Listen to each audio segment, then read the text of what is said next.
하나님의 말씀은 욥기 21장 27절부터 34절까지 말씀입니다. 욥기 21장 27절부터 34절까지의 말씀, 함께 자막을 통하여 표신성경을 통하여 하나님의 말씀을 읽겠습니다.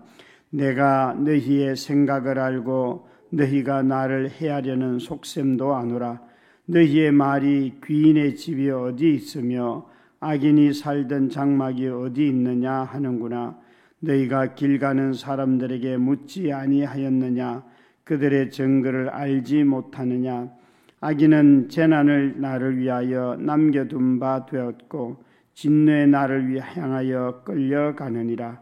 누가 능히 그의 면전에서 그의 길을 알려주며 누가 그의 소형을 보응하랴. 그를 무덤으로 메어가고 사람이 그 무덤을 지키리라. 그는 골짜기의 흙덩이를 달게 여기리니 많은 사람들이 그보다 앞서갔으며 모든 사람이 그의 뒤에 줄지었느니라. 그런데도 너희는 나를 헛되이 위로하려느냐. 너희 대답은 거짓일 뿐이니라. 아멘.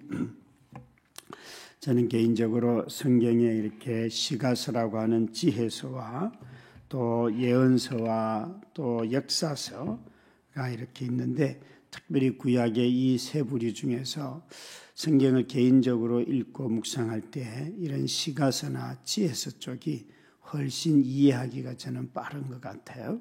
어떤 사람들은 율법의 조항을 잘 이해하는 사람이 있는가 하면 또 누군가는 선지서를 읽으면서 역사 안에서 일어나는 일들을 더 잘 설명을 하는 분들이 계시는데, 저에게 있어서는 어떤 역사적인 흐름과 사건을 재구성하는 것보다는 언제 들어도 그 말씀이면 맞겠다라고 이야기할 수 있는 이런 시가서 같은 유의 기록들이 훨씬 저는 이해하기가 쉽습니다. 예를 들어서 오늘 본문에도 여기에 그는 골짜기의 흙덩이를 달게 여기리니 33절에 있는데, 이런 말씀들을 읽다 보면 사람들은 이게 좋은 뜻일까 나쁜 뜻일까 이런 걸 아마 욥기나 또 다른 잠언서나 이런 책들을 읽을 때에 헷갈려 하실 것 같아요. 그래서 이런 구절들을 번역한 여러 역본들을 이렇게 찾아보면 이게 긍정적인 뜻이구나 아니구나 하는 것을 어느 정도는 감을 잡을 수가 있습니다. 우리가 욥기를 쭉 묵상 중에 있는데 여기에 20장의 소발의 두 번째 반론에 대한 욥의 반론이 바로 21장이에요. 이 소발의 두 번째 반론의 핵심은 악은 망한다예요. 악인에게는 분깃이 없다. 이것이 소발이 욥을 보면서 하는 직접적인 말인데, 소발은 악의 특징을 이렇게 말합니다. 악을 행하는 자들의 자녀들은 가난하고 그들이 재물을 얻는다 할지라도 도려 빼앗길 뿐만 아니라 그 집에 기골이 장성한 일꾼이 있든지 사람이 있든지 다 푹푹 썰어지고 먹는 음식마다 창자가 썩어서 다 상하게 한다, 죽인다. 마치 독국물을 먹은 사람들처럼 수고해도 거두지도 못하고 그 집에는 즐거움은 하나도 없다. 행복이 행여라도 잠깐 있다면 그것은 불행이 더 많은 삶의 영역을 차지하고 있다. 그러면서 그는 이렇게 말합니다. 악인은 한마디로 가산을 유지하지도 못하고 하나님의 진노의 날에 끌려다닌다. 그래서 결론은 분깃은 없다. 악을 정리해보면 소발이 생각하는 악은 빨리 소멸하고 빨리 사라지고 영원히 망하는 특징을 갖고 있다. 그래서 악은 하나님 앞에 존재할 수 없다. 악인들은 살 수 없다. 이게 소발이 하는 말이에요. 여러분, 이렇게 물어도 벌써 이상한 것은 욥기 1, 2장에 우리가 사탄이라고 번역한 그런 존재가 나오지 않습니까? 하나님 앞에 우리가 사탄이라 그러면 악한 존재인데 하나님 앞에 그 악한 존재가 있어요. 벌써 거기서부터 사람들은 의아하게 여길 수밖에 없습니다. 이것은 다음에 따로 하고요. 이 소발의 말에 대한 욥의 반응이 이제 28절에 나오는데, 그가 이렇게 말을 하죠. 그러니까 21장 28절에 보면 너희의 말이 귀인의 집이 어디 있으며 악인이 살던 장막이 어디 있느냐 하는구나. 그러니까 지금 소발의 말대로 하면 영락없이 욥은 악인이에요. 왠가 하면 집도 무너졌고 자식도 다 죽었고 재산도 다 잃었고 너희가 말하는 대로 하면 나는 영락없는 악인이구나 라고 말하고 있어요. 여기에 그러니 소발이 말하는 대로 욥에게 너 자신의 악을 돌아보라 라고 말하고 있습니다. 참 우리가 어려운 일을 당할 때 너 자신을 먼저 돌아보라 하는 말이 맞을 수도 있지만 틀릴 수도 있고 그 말 자체가 정죄의 말이 되는 것이죠. 그래서 이런 식의 이해를 하는 소발을 향하여서 또 그 친구들을 향하여서 욥이 뭐라고 말하는가 하면 정말 너희가 그렇게 말을 하느냐. 29절에 보시면 너희가 길 가는 사람들에게 묻지 아니하였느냐. 그들의 증거를 알지 못하느냐. 너희가 길 가는 사람들한테 다 한번 그런 방식으로 물어봐라. 사람들이 뭐라고 말하는가 라고 한다는 거예요. 욥이 그렇게 지금 말하고 있어요. 욥은 길 가는 사람들에게 물어보라고 권면하고 있습니다. 이 소발과 그 친구들에게, 다른 사람들에게 증거를 구하고 있죠. 너희들이 말이 맞는지 틀린지 다른 사람의 말을 한번 들어봐라. 여러분, 욥은 사실은 소발과 반대 이야기를 하는데 이게 하고자 하는 말은 욥은 이겁니다. 악인들은 남에게 귀를 기울이지 않는다는 거예요. 악인들은 자신들의 말만 내뱉고 있지, 이 악의 특징은 그래서 여러분 듣지 않음이 악의 특징이에요. 귀머거리가 되고 벙어리가 되고, 여러분 우상숭배자들이 그 마음의 양심이 마비가 되고 마음이 어두워져서 라고 할 때에 우리는 인지가 발달한 21세기를 살아가기 때문에 사람들의 양심 알 수 있습니다. 어느 정도. 그런데 성경에서 그 양심의 끝이 어두워졌다라고 할 때 어디가 있는가 하면 하나님을 인정하지 않는 삶이에요. 도덕적으로 보면 차이가 있을 수 있고 또 악한 사람, 선한 사람 도덕적으로 구분할 수는 있을 것입니다. 그런데 성경에서 기본적으로 악인의 특징은 다른 사람의 의견을 듣지도 아니하고 또 들어도 그것을 귀하게 여기지 않습니다. 욥은 지금 자기 친구들에게 너희들이 정말 인생을 그렇게 생각한다면 나가서 저 길 가는 사람들에게 한번 물어나 봐라. 그들은 또 어떻게 생각하는지, 너희가 그렇게 지혜가 많다고 얘기하는데 제발 좀 물어보라 라고 말하고 있어요. 여러분, 영어에 I love me 이렇게 하지 않습니다. 나는 나를 사랑한다 이렇게 말하지 않습니다. 주어와 목적어가 같을 경우는 그 동사가 주어를 향할 때는 목적어는 반드시 목적어를 쓰지 않고 myself, I love me가 아니고 I love myself예요. 이 myself를 영어 용법에서는 제기 용법이라 해서 주어와 목적어가 같을 경우에 또 그 동사가 주어를 향할 때에 이 제기용법을 쓰는데, 이 제기용법을 쓰는 이유는 뭔가 하면 인간은 항상 자신을 돌아보는 존재라는 것이에요. 그런데 이 악인들에게는 이런 특징이 없어요. 자기 돌아봄이 없어요. 마음이 굳어져 있고 생각이 간교하여서 항상 남을 해롭게 하고 다른 기준을 가지죠. 우리 사회에 내로남불이 난무하는 이유는 이런 자기 마음에 굳어져 있기 때문에 그래요. 그래서 정말 더 악한 것, 덜 악한 것도 구별하지 않는다든지 또 아니면 자신의 행동만 옳다고 말을 해요. 그래서 이런 제기용법이 사라진 사회는 항상 남을 향하여 비난하지요. 악이 자기에게 묻지 않기 때문에 다른 사람의 말을 들을까요, 여러분? 자기도 살피지 않는 사람이 다른 사람의 말을 듣는다는 것은 어불성설이죠. 그건 정죄할 수밖에 없어요.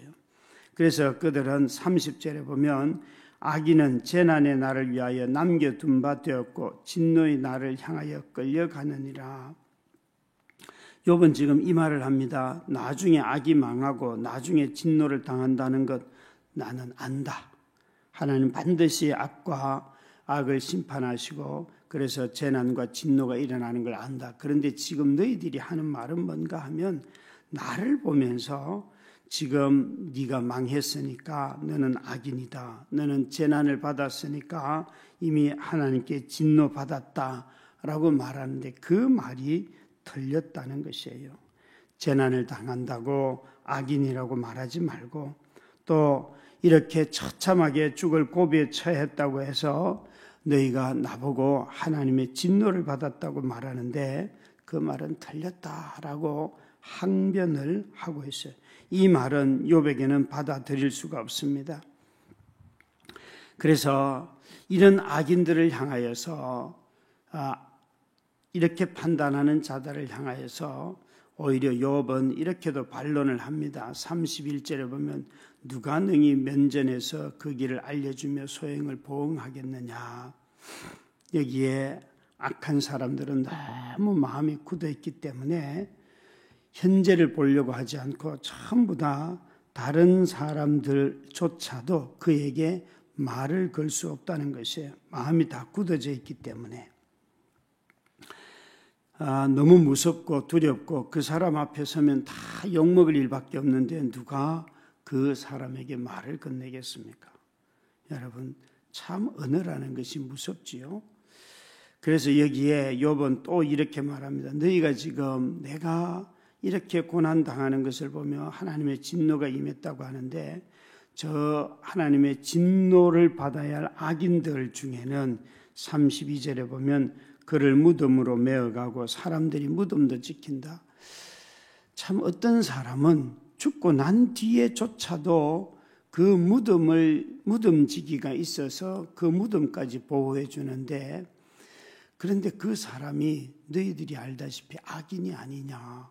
그런데 악인이어도 무덤까지 지켜주는 사람들이 있는데 나는 하나님 앞에 늘 감사 예배를 드리고 번제와 속죄 제물을 드리고 했던 정말 동방의 의인이라고 하는 사람이었는데 나는 현재 삶도 지켜주지 못하고 있지 않냐.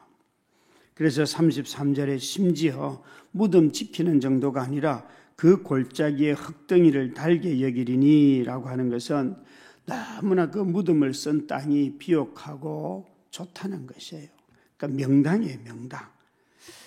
그 사람은 거친 바위 위에 쓴 것도 아니고 아주 죽었어도 명당에 매장되는데 그 사람은 악인이었다. 그러니까 지금 욥은 뭘 얘기하는가 하면 악인이 너희들 말대로 한다면 즉각 망하고 없어지고 사라지는데 너희 봐라. 그 사람이 죽어서조차도 보호받고 있고 그 뼈가 다 살이 다 가루가 되었는데도 그 자리는 또 얼마나 비옥한 자리냐. 악은 즉각 망하지도 죽은 뒤에 즉각 사라지는 것도 아니라 무덤까지 남아서 존재한다 라고 말하고 있어요. 그래서 이 말의 결론은 27절과 34절에 욥이 이렇게 말합니다. 나는 내가 너희의 생각을 알고 너희가 나를 해하려는 속셈도 아노라. 그런데도 34절에 너희는 나를 헛되이 위로하려느냐? 너희 대답은 거짓일 뿐이니라. 여기 욥은 친구들의 생각을 다 알고 있다. 너희들이 어떤 방식으로 위로하는지 나는 알고 있고 그 방식도 헛되지만 내용도 헛되다. 너희들이 말하는 내용과 방식 다 틀렸다 라고 욥은 자신의 친구들에게 말하고 있어요. 그들의 속셈은 욥이 맞이한 현실을 드러내면서 이러니까 네가 악인이야 라고 말하고 있다는 거죠. 욥은 이런 현실을 도저히 받아들일 수가 없습니다. 그의 양심이 허락하지 않을 뿐만 아니라 그가 믿어왔던 그 하나님, 그가 현실에서 섬겼던 그 하나님을 그는 알기 때문에 이들의 말을 도저히 인용할 수가 없습니다. 인정할 수가 없습니다. 여러분, 이 욥의 친구들이 바라보는 삶의 방식을 욥은 결코 수용하지 않습니다. 불합리한 삶을 보며 너무 단순한 방법으로 권선징악이라 하는 방법으로 여러분 인생을 이해할 수 있을까요? 중국의 대부분의 영화들을 이렇게 보다 보면 정말 악을 위하여서 자신에게 해를 입힌 사람의 대를 이어가면서까지 원수를 갚는 그런 영화들을 보면 우리는 속이 시원하지 않습니까? 어쩌면 그 악을 행하여도 당장 망하지 않고 떵떵거리며 살고 얼마나 많은 시간들을 사실은 그 후손까지도 떵떵거리며 사는 일들은 우리는 참 많이 보아왔습니다. 그런 점에서 당장 그 악하지 않아도 그 연단을 받고 고난 가운데 있고 삶의 질병과 또 상실을 경험하는 일들이 정말 많이 있는 것이 우리들의 삶이지요.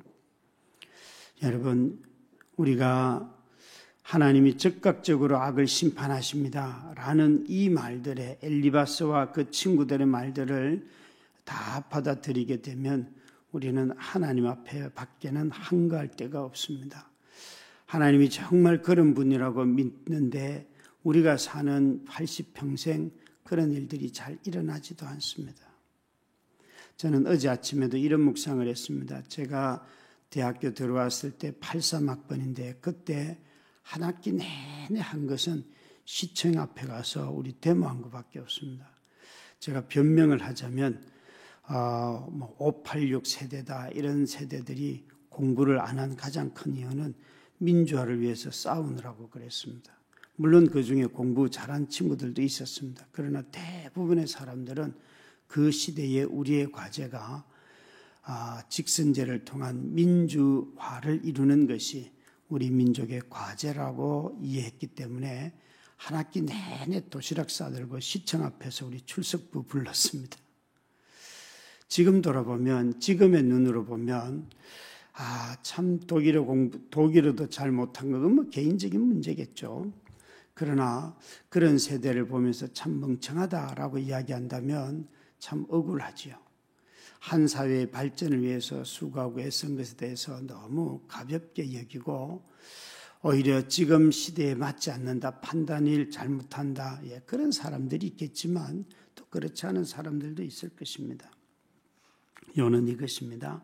우리가 너무 한 세대를 보면서 또 한 사람을 보면서 오히려 민주화 투쟁을 하다가 평생 질병을 얻어서 고문을 당하고 매를 맞고 평생을 살아가는 사람들이 얼마나 많습니까?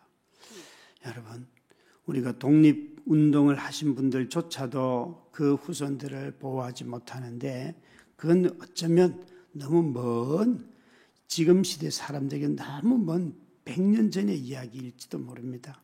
그런데 가장 가까이 20, 30년 전에 그런 고문을 당하고 어려움을 당했던 사람들의 조차도 그들을 고문한 사람들이 뻔뻔하게 돌아다니는 이런 사회에 우리가 살아가는 것 아니겠습니까? 그래서 저와 여러분이 너무 지나치게 내가 보는 삶의 관점에 눈을 가지고 현실을 외면하고 이런 아주 교리적인 눈만 가지고 사람들을 판단하면 언제든지 우리는 정죄하는 이 욥의 나머지 친구들과 같은 삶을 살게 될 것입니다.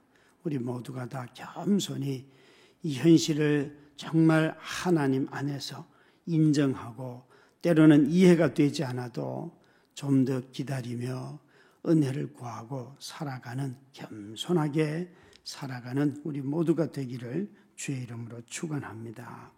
우리 함께 합심하여 기도하십시다. 하나님 아버지, 우리의 영유아부의 강지연 전도사님을, 유년부의 원정일 전도사님을, 청소년부의 이청봉 전도사님을 보내주시니 감사합니다. 초등부 박철아 목사님, 청년부 박종서 목사님, 새가족부를 섬기는 최재철 전도사님과 담임 김병년 목사님으로 구성된 교역자들이 서로 협력하고 사랑하여 우리 안에 주의 뜻이 이루어지게 하옵소서. 성도들이 서로 사랑하는 교역자들의 모습을 보며 하나님을 경험하게 하옵소서. 예수님 이름으로 기도드립니다. 아멘.